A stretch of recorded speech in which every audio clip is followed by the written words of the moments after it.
Hello students, कैसे हो? तो myself Vishnu Soni online platform पर आपका वेलकम।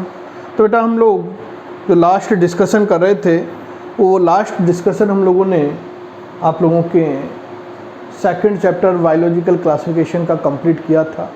आज हम लोग जो टुडे नेक्स्ट न्यू चैप्टर के साथ आप लोगों के साथ इंट्रोड्यूस होने वाले हैं और वो चैप्टर है आप लोगों के पादप जगत।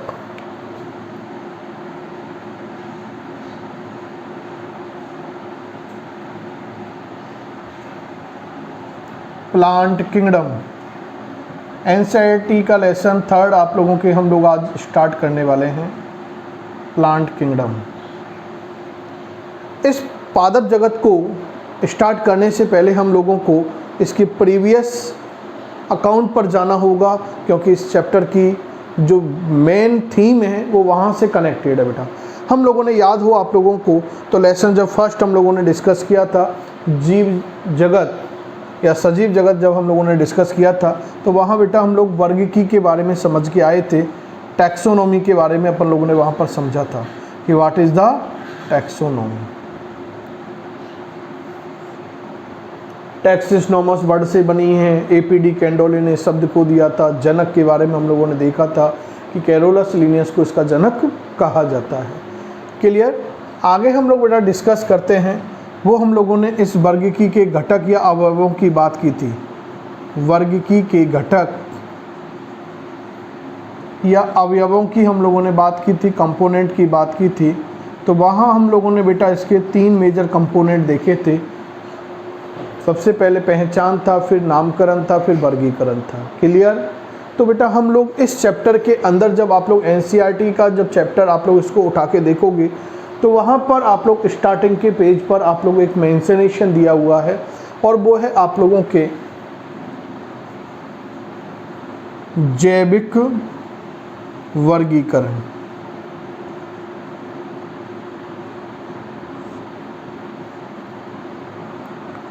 Biological classification.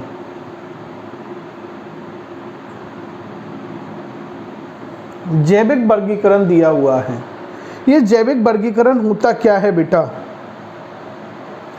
तो वर्गीकरण हम लोगों ने लास्ट जब हम लोग प्रीवियस चैप्टरों को डिस्कस कर रहे थे तब हम लोगों ने वहाँ पर इसको डिस्कस किया था कि किसी भी जीव को, किसी भी सजीव को क्या करना, पहचान कर उसे समूहबद्ध करना, समूह में बांटना ही वर्गीकरण कहलाता है। और समूह में बांटने के लिए बेटा ग्रुपराइज करने के लिए हम लोग उसके अंदर प्रेजेंट समानताओं और असमानताओं को, सिमिलरिटीज और डिससिमिलरिटीज को क्या करते हैं, बेस मानते हैं।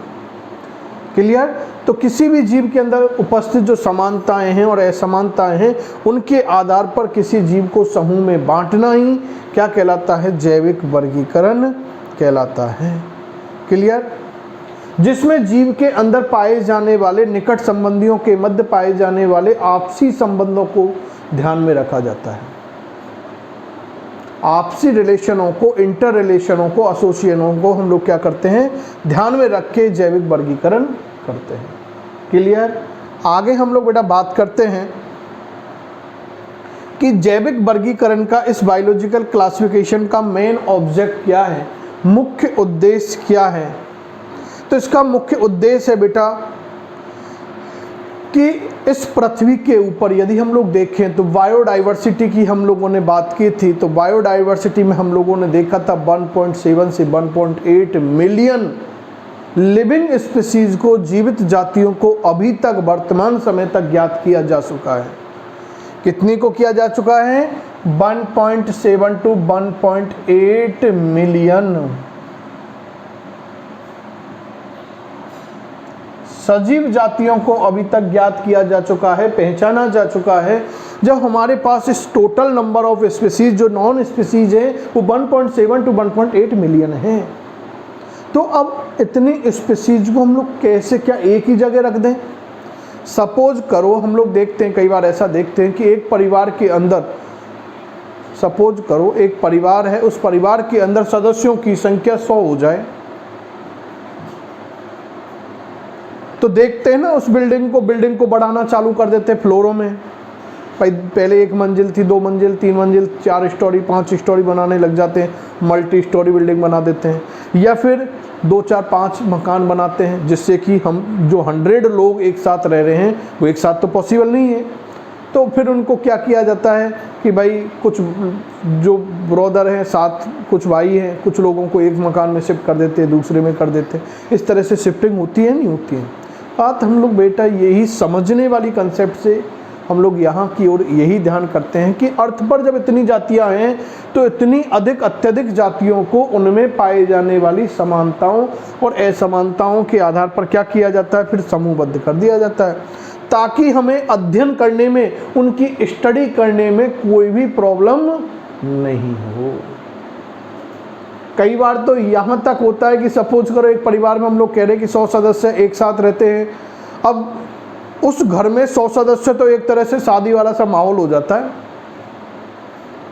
ऐसा लगता है मेरे जोम बन रहा वो घर। तो उस समय हम लोग क्या देखेंगे बेटा कि हमें 2, 4, 5 लोगों का तो घर में पता ही नहीं चलेगा।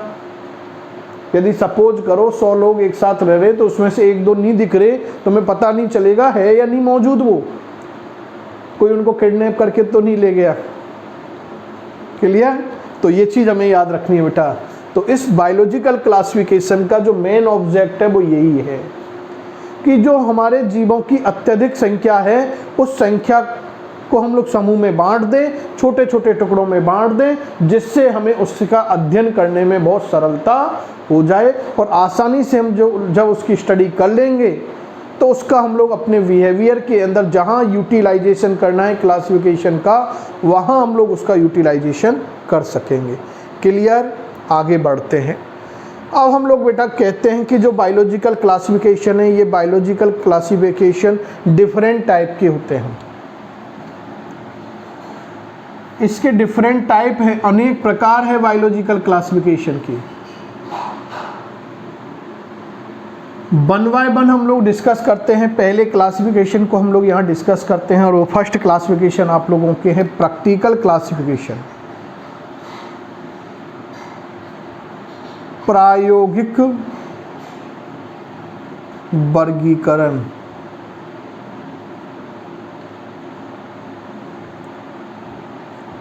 Practical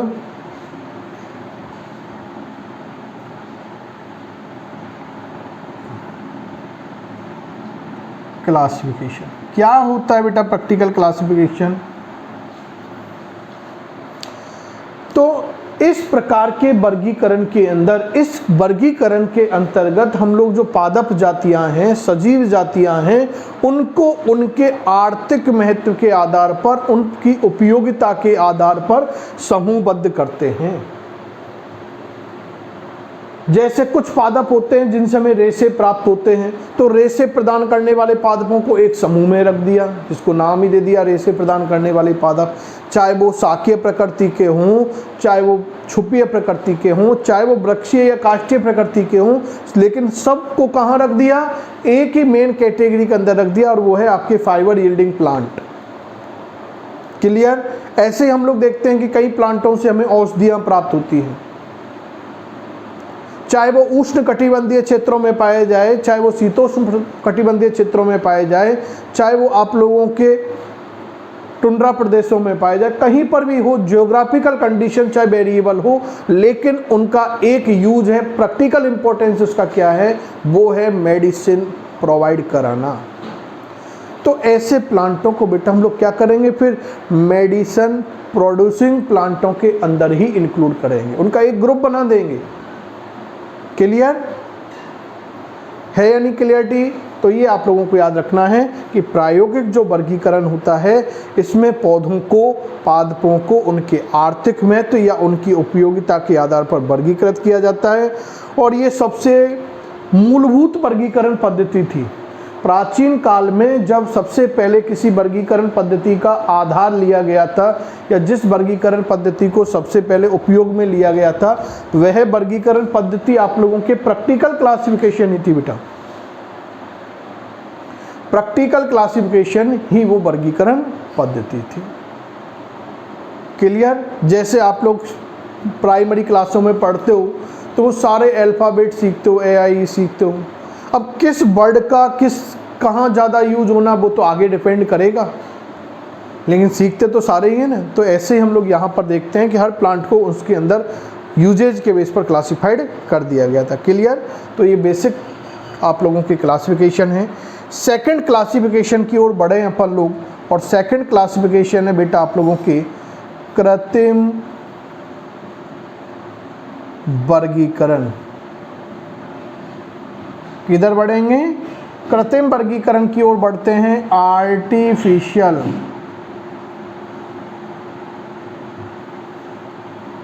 classification.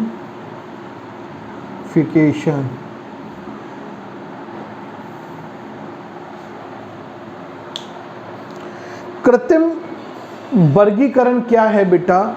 इस वर्गीकरण पद्धति के अंदर यदि किसी पादप प्रजाति को बांटना है, इस वर्गीकरण पद्धति के अंतर्गत यदि किसी पादप प्रजाति को बांटना है, क्लासिफाइड करना है बेटा, तो उसके अंदर केवल उसके अंदर पाए जाने वाले एक या दो आकारकीय लक्षणों को आधार माना जाता है, और एक और दो आकारकीय लक्षणों को आधार मान के ही उन्हें समूहबद्ध कर दिया जाता है। तो ऐसा बहुत कम होता है, अच्छा इंपॉर्टेंस इसको नहीं मानते बेटा। जैसे मैं इसको और अच्छे तरह से आप लोगों को समझाने की कोशिश करता हूँ। जैसे सपोज करो बेटा, आप लोग जिस इंस्टीट्यूट के अंदर पढ़ते हो, उस इंस्टीट्यूट के अंदर आप लोगों के सपोज करो 2-3 टेस्ट लगे, एग्ज़ाम कंडक्ट कराई स्कूल लेवल पर, और उन पेपर्स के अंदर आप लोगों की सपोज करो 1st, 2nd, 3rd रैंक आ गई, और फिर स्कूल वाले आप लोगों के डीजे मंगा के और ये अनाउंस करवा दें कि नहीं हमारे स्टूडेंट की तो मेरिट आने वाली है, ये नीट क्रैक करने वाला, नीट में भी इसकी 1st रैंक आएगी, और डीजे मंगा के डांस करवाने लग जाए आप पे।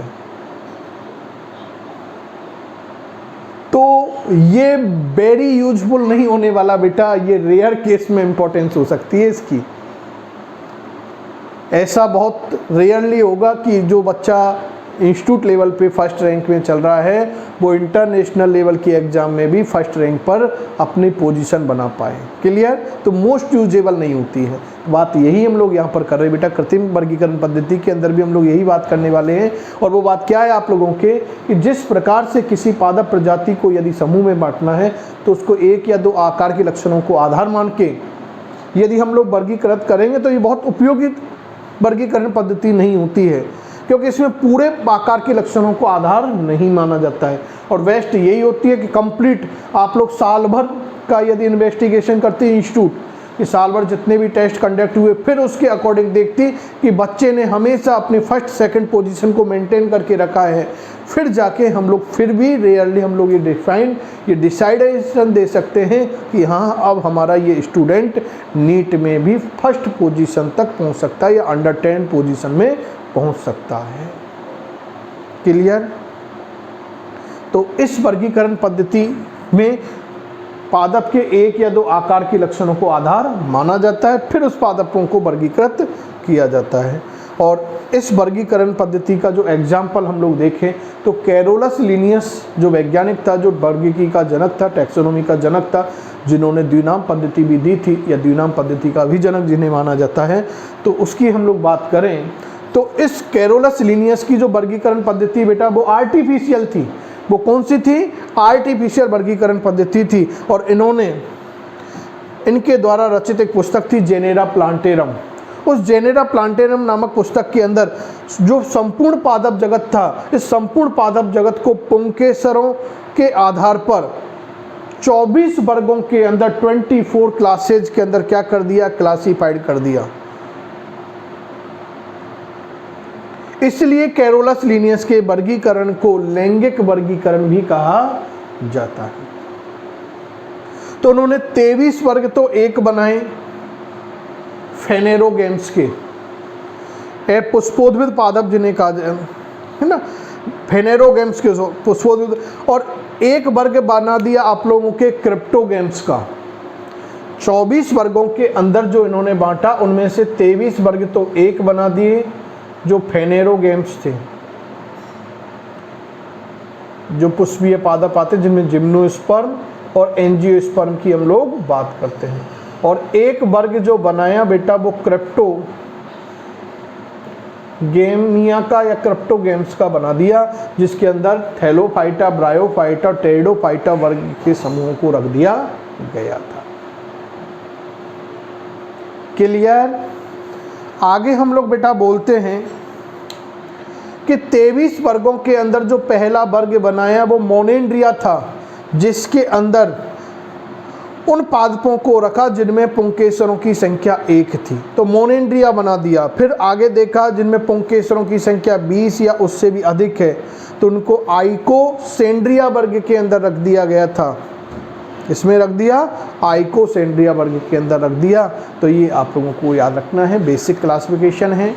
आर्टिफिशियल क्लासिफिकेशन 1 या 2 आकार के लक्षणों पर आधारित होता है। कैरोलस लिनियस की वर्गीकरण पद्धति इस कृत्रिम वर्गीकरण पर आधारित है।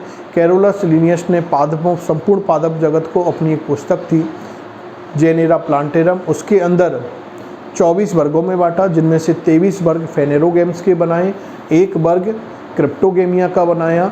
फेनेरोगेम्स के अंदर जिम्नोस्पर्म और एंजियोस्पर्म पादपों को रखा गया, जबकि क्रिप्टोगेमिया के अंदर ब्रायोफाइट, टेरिडोफाइट, थैलोफाइटा समूह के पादपों को रखा गया था। बेटा आगे हम लोग बात कर रहे हैं, वो कंसेप्ट क्या है कि जो फेनेरोगेम्स हैं उनके अंदर पुंकेसरों की संख्या के आधार पर बात की गई थी। तो पहला वर्ग जो बनाया वो मोनेंड्रिया बनाया, जिसमें ऐसे पादपों को रखा गया जिनमें पुंकेसरों की संख्या 1 होती है, जिनमें पुंकेसरों की संख्या क्या होती है 20 या उससे भी अधिक। तो हम क्या करें बेटा, जिनके अंदर ऐसे पादप जिनके अंदर पुंकेसरों की संख्या 20 या उससे अधिक थी, तो उनको आइकोसेंड्रिया वर्ग के अंदर रख दिया गया था।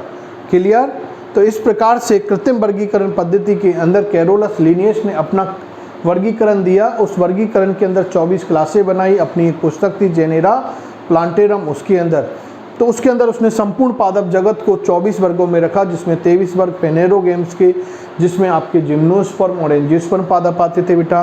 1 आप लोगों के बना दिया था वर्ग किसका, क्रिप्टोगेमिया का, जिसके अंदर थैलोफाइटा, ब्रायोफाइटा और टेरिडोफाइटा वर्गों को रखा गया था। फेनेरोगेम्स को भी आगे उन्होंने पुंकेसरों की संख्या के आधार पर मोनेंड्रिया और आइकोसेंड्रिया वर्गों के अंदर बांट दिया था। क्लियर। यहाँ क्लियर बेटा। आगे बढ़ें तो नेक्स्ट कंसेप्ट की ओर हम लोग आगे बढ़ते हैं। अगला क्लासिफिकेशन जो आप लोगों के दिया था बायोलॉजिकल क्लासिफिकेशन के अंदर, जो तीसरा क्लासिफिकेशन था आपके 3rd नंबर का, और वो था बेटा आप लोगों के प्राकृतिक वर्गीकरण। प्राकृतिक वर्गीकरण, नेचुरल क्लासिफिकेशन की बात की जाती है।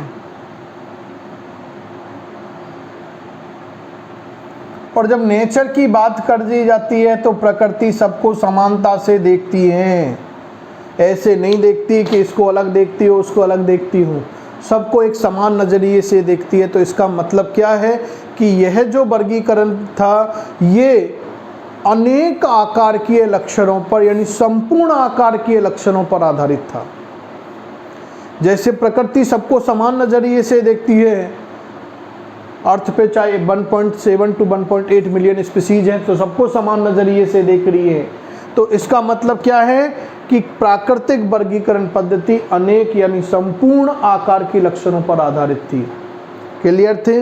और ये सबसे बेटर भी क्लासिफिकेशन माना जाता है, सबसे अच्छा क्लासिफिकेशन भी इसको माना जाता है, क्योंकि इसके अंदर अनेक आकार के लक्षणों को आधार मान के हम लोग उनके अंदर पौधों की प्राकृतिक समानताओं और उनकी जो असमानताओं को दर्शाया जा सकता है। समानताओं और असमानताओं को दर्शाया जा सकता है। क्लियर। तो ये आप लोगों को बेटा याद रखना है। इसके बाद हम लोग नेक्स्ट 4th नंबर के क्लासिफिकेशन की ओर बढ़ते हैं, और वो 4th नंबर का आपके जो क्लासिफिकेशन है वो है बेटा आपके 4th is the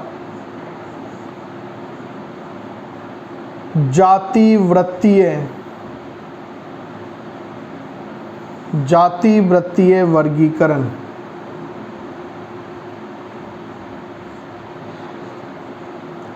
phylogenetic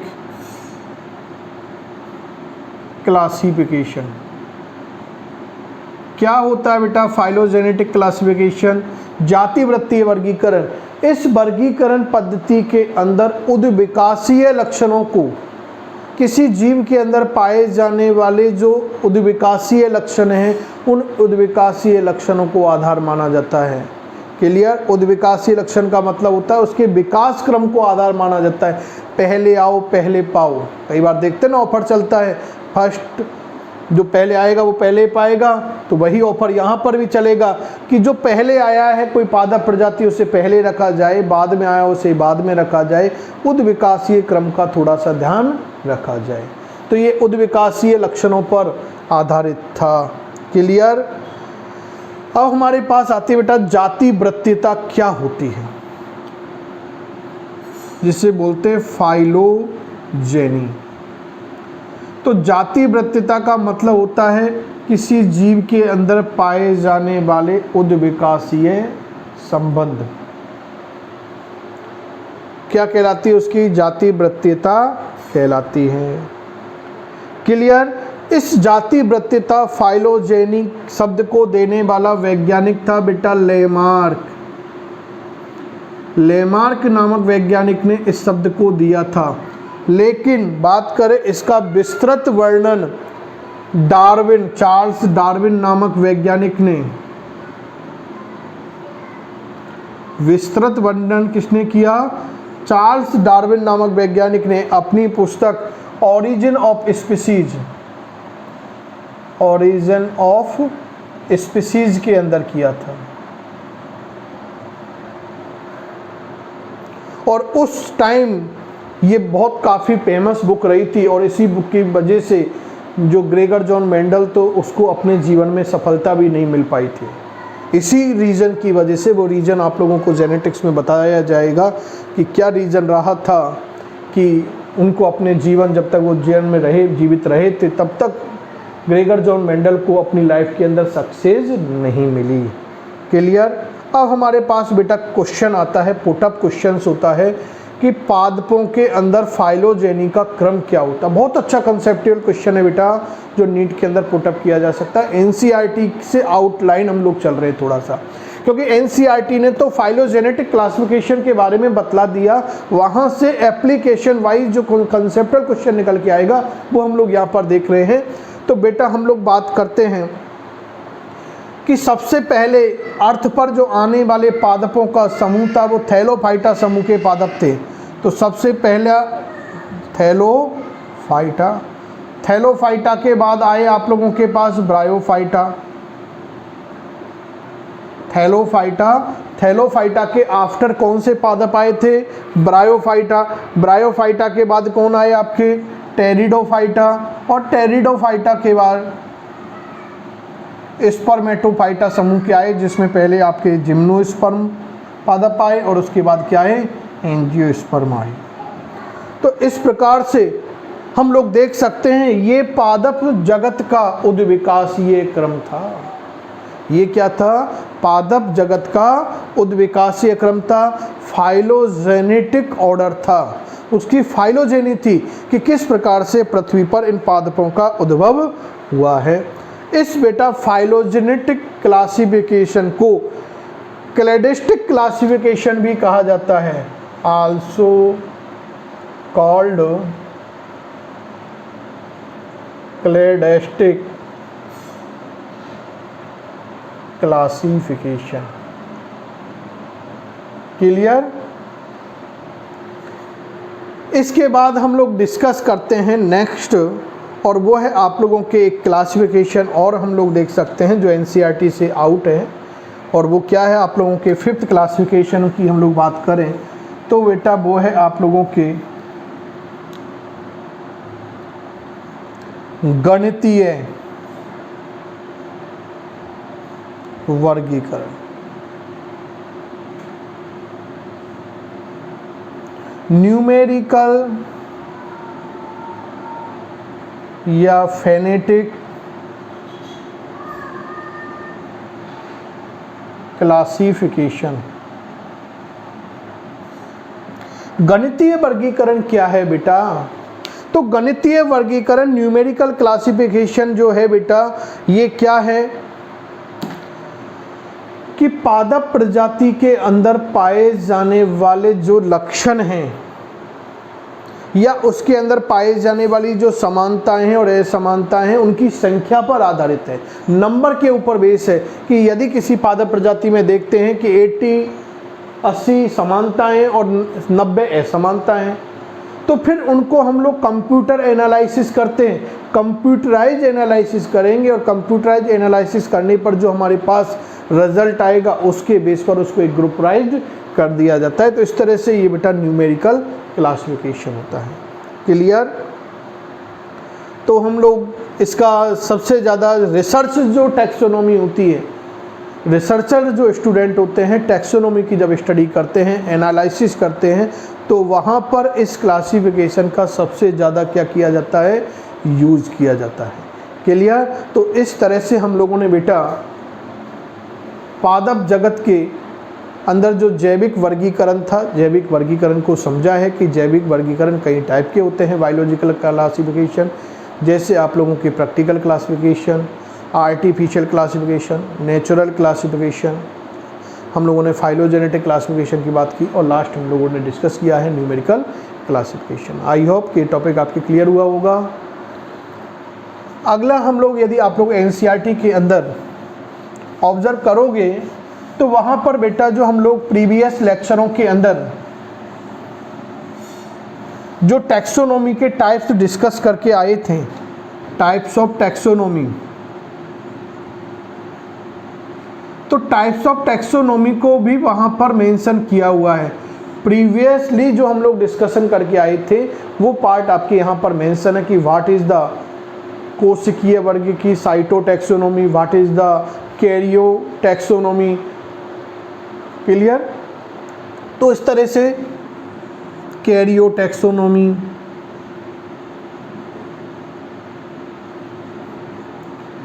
chemo taxonomy रसायन वर्ग की, केंद्रक वर्ग की, और कोशिक साइटोटैक्सोनॉमी, इनको बेटा यहाँ पर क्या किया गया है, आप लोगों के इंक्लूड किया गया है।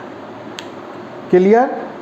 तो ये हम लोग प्रीवियस वीडियोज़ को आप लोग ऑब्जर्व करके इनकी डेफिनेशन वहाँ से आप लोग ऑब्जर्व कर सकते हैं। आगे हम लोग देखते हैं कि इस चैप्टर के अंदर बेटा हम लोग डिस्कस जो करने वाले हैं वो करने वाले हैं RH व्हीटेकर के 5 किंगडम सिस्टम का। RH व्हीटेकर जो साइंटिस्ट था जिन्होंने 1969 के अंदर अपना 5 जगत पद्धति का प्रतिपादन किया और उस 5 जगत पद्धति के अंदर संपूर्ण सजीवों को 5 जगतों के अंदर बांट दिया। पहला जगत मोनेरा बनाया जिसके अंदर एक कोशिकीय प्रोकैरियोटिक जीवों को रखा। दूसरा जगत बनाया था प्रोटिस्टा जिसके अंदर एक कोशिकीय यूकैरियोटिक जीवों को रखा। तीसरा समूह बना दिया आप लोगों के फंजाई जिनके अंदर बहुकोशिकीय यूकैरियोटिक कवकों को रखा। और यदि चौथे जगत की बात करें तो वो था आप लोगों के प्लांटी जगत जिसके अंदर बहुकोशिकीय और आप लोगों के यूकैरियोटिक पादपों को रख दिया। और जो 5वां जगत बना दिया था वो कौन सा था, आपके एनिमेलिया किंगडम जिसके अंदर बहुकोशिकीय यूकैरियोटिक जंतुओं को रख दिया था। सेकंड चैप्टर तक हम लोग बेटा बायोलॉजिकल क्लासिफिकेशन चैप्टर तक हम लोगों ने मोनेरा किंगडम फिनिश कर लिया था, प्रोटिस्टा फिनिश कर लिया था और उसके बाद हम लोगों ने जो कंप्लीट किया था वो आप लोगों के कौन सा किया था, माइकोटा किंगडम, फंजाई किंगडम हम लोगों ने कंप्लीट कर लिया था। रिमेनिंग RH व्हीटेकर के 2 किंगडम हमारे पास प्लांटी और एनिमेलिया जिनका जनरल इंट्रोडक्शन की बात करें बेसिक थीम आपके उस चैप्टर के अंदर थी। 1 बाय 1 डिटेल हम लोग इन चैप्टरों के अंदर थर्ड चैप्टर चैप्टर में प्लांटी किंगडम के बारे में और 4th चैप्टर के अंदर एनिमेलिया किंगडम के बारे में हम लोग डिस्कशन करेंगे। तो बेटा इस प्लांटी किंगडम के अंदर हम लोग प्लांट की बात करने वाले हैं कि पृथ्वी पर अर्थ पर पाए जाने वाले जो पादप हैं वो कौन कौन से हैं। एल्गी है, ब्रायोफाइट है, टेरिडोफाइट है, जिम्नोस्पर्म है, एंजियोस्पर्म है, ये क्या हैं? इस चैप्टर के अंदर इनकी हम लोग यहाँ पर डिटेल स्टडी करेंगे और वो डिटेल स्टडी हम लोग आप लोगों के साथ नेक्स्ट टाइम करेंगे। तब तक के लिए गुड बाय।